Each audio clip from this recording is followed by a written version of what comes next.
What is critical writing and how do you do it?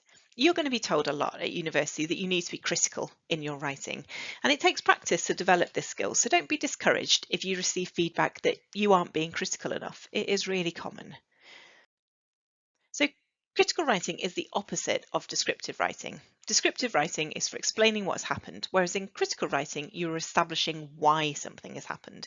It's the difference between being a witness and being a detective. Whereas a witness will want to recount faithfully what has happened, a detective is evaluating why something has happened, assessing the quality of evidence, making connections between different bits of evidence before presenting a well thought through and supported conclusion. That's not to say there's no place for descriptive writing in your essay. You will at times have to use descriptive writing to add context and establish the setting. The key is to use it sparingly and ensure that most of your word count is dedicated to critical analysis, as this is what's going to get you the most marks. So what sort of things do you need to do to demonstrate that you are being critical in your writing? So you have to use evidence to build your argument. In academic writing, you are usually being asked to build up an argument or a position through your writing. And for this to demonstrate critical writing, it means that you have to use credible, robust academic sources as the evidence behind your arguments. It can't be based on unsupported theories or opinions or feelings that you might have. And then, just as a detective would, you weave these different pieces of evidence together to build up your case. So, for example, let's take a look at this fictional piece of academic writing. And in here, we have woven in evidence from 3 different academic sources, Jones, Hawthorne and Smith, to strengthen our position. And this is why paraphrasing and summarising other people's research is such a key academic skill, as it allows you to pull evidence in whilst maintaining the flow of your argument. So when you're doing your research, keep really careful notes of the interesting points and arguments from each source, and then have a look, how do they relate to each other? So just like a detective making links between the evidence and suspects. Be careful though to make clear distinctions between what is a quote and what you have summarised in your own words in your notes to avoid accidental plagiarism. You're going to be able to find the most robust, credible evidence sources from your Teesside University Library catalogue, which contains a huge amount of peer-reviewed journals, academic books and databases. You are objective. So when we talk about being objective in critical writing, this isn't the same thing as being neutral. So as we've already said, you are usually trying to persuade your reader that your analysis and interpretation of the evidence is a strong and compelling argument. And through that, you are showing your academic opinion. At times, that position may be neutral, but often you are creating an argument one way or the other. And in critical writing, being objective means that you are willing to consider the evidence fairly without allowing personal opinions and feelings to sway you.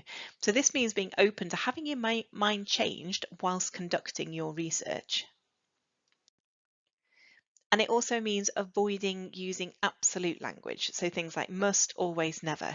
Instead, be specific and use concrete examples.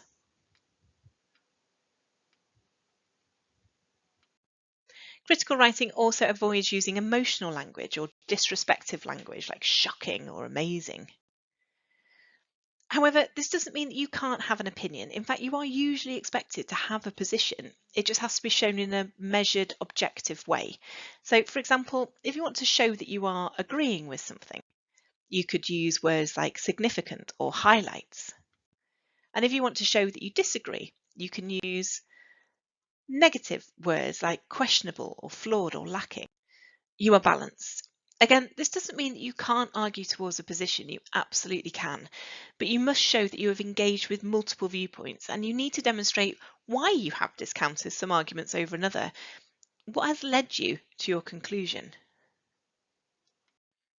There are academic ways in which you can build up a supporting argument. So using phrases like moreover, in addition, furthermore.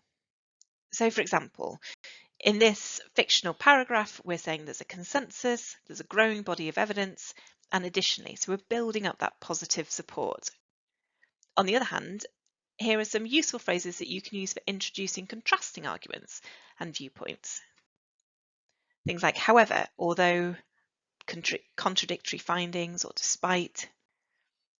For example, In this paragraph, we can see there's a growing debate, although some argue, and in contrast, we're building up differences of opinions.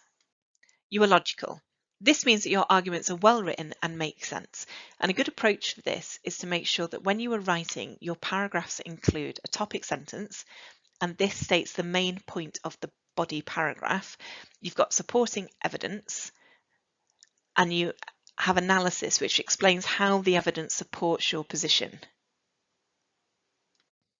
For example, here is a topic sentence. It's stating the main point or idea that we want to discuss in the paragraph, and every other sentence in the paragraph should be working towards this. And next you provide your supporting evidence. So every point that we're making in this paragraph should be linking back to that initial topic statement. And if it doesn't belong in this paragraph, it belongs in a different paragraph. And finally, we're summing up how the evidence supports our position. So in this case, that the UK government should diversify the range of industries it targets. And it also leads us on to our next paragraph, which could be critically analysing policies the UK government could use to attract manufacturing. You do make judgments. So critical writing is not about being critical in the negative sense of the word, but it is about asking questions. So when you are researching, you should ask yourself questions about your sources. Who has written it? Are they credible? What is their expertise? Could they be biased? What is the evidence? Does it seem valid and reliable? What research methodology did they use? Why has this been written? What's its purpose? Has the research been funded by anyone? When was it written? Is it still current? Is it still relevant? Be careful of using research which was done several years ago, as it may now be out of date, so try and keep your research as current as possible. Questioning your sources and making judgments regarding quality will improve the academic rigour of your work, and it will also help you to critically connect sources and research together so that you can create compelling arguments to support your position.